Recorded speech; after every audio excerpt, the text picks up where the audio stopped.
Malapit lang sa inyo dito. Yung Aldea. Malapit lang.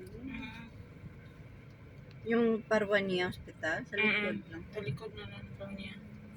Lapit. Bilis na nga sa school.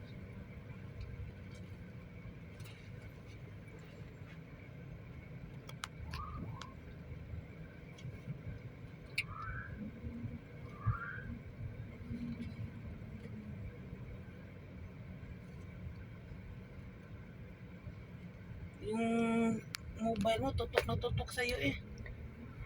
Lapit sa mata mo eh.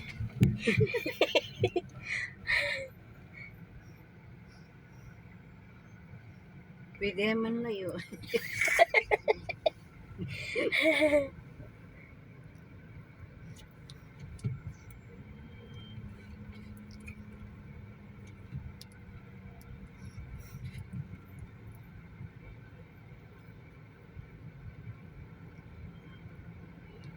Yan.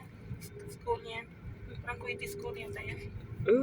Parang government school.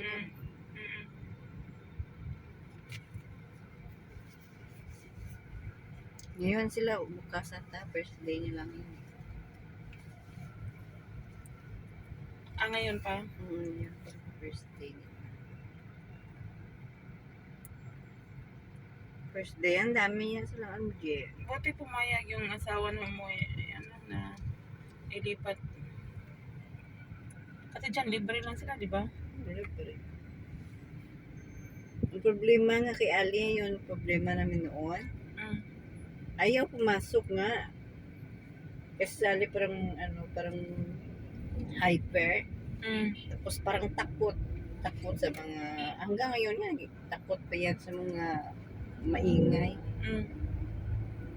Yung parang mga sa social, parang may anxiety sa social.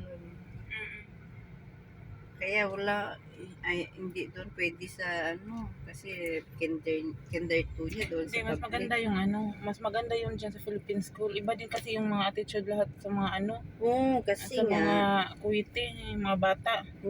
Iba nga, hindi si Ali makipagsabayan sa mga Kuwaiti na bata Dyan yung mga Filipino hindi man ganun ka naughty, kasalbahe. Brutal sila magkipaglaro tapos mga salita din. Kaya nga Si Ali hindi makisabay doon. Hindi rin marunong magbugbugan yun. marunong siya Tagalog. Hindi. Ay, lang isang Friday ata yun Sabi niya sa isa doon, sa paalam po. Ganyan siya. Masarap po. Ayan lang. At least natututo na siya, di ba? Ate, kuya. Si Adam naman, marunong magbisaya. Sis inyo, Bisaya doon. Sanay sa marinig sa Bisaya.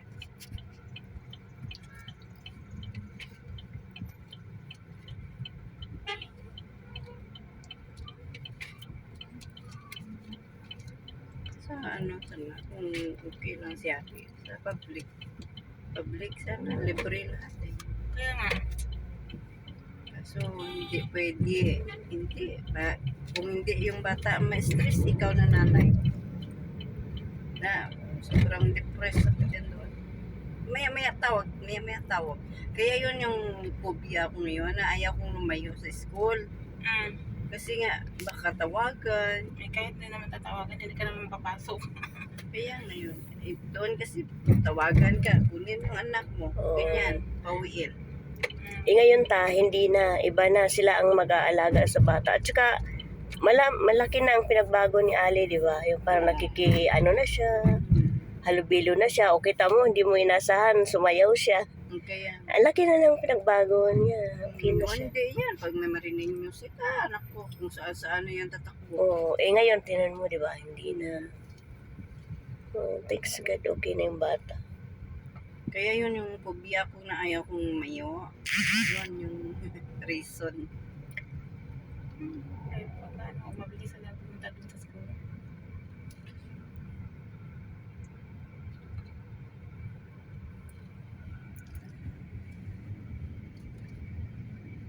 Kahit sa ano nila, private, ganun. Private man yan sa alin ng grade 1. Naka-umpisa siya ng grade 1. Grade 2 na yan sana eh.